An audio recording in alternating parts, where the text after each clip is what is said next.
I am the Tofu Golem. Please enjoy the video. In this video, I will show how to replace the PCV valve on your Honda Civic. First, gather your tools, including a new PCV valve, a 10mm wrench, and a pair of pliers. Always ensure your engine is completely cool before beginning any maintenance. This prevents burns and allows for safer handling of components. Locating the valve is the initial step, usually found on the valve cover. Once your engine is cool, locate the PCV valve. It's typically a small, cylindrical part connected to a vacuum hose on the engine's valve cover. Gently twist and pull to disconnect the hose from the valve.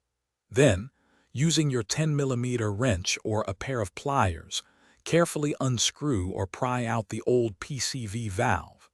Be mindful not to damage surrounding components during removal. Now take your new PCV valve and insert it into the port where the old one was removed. Start by hand tightening it to ensure it's threaded correctly.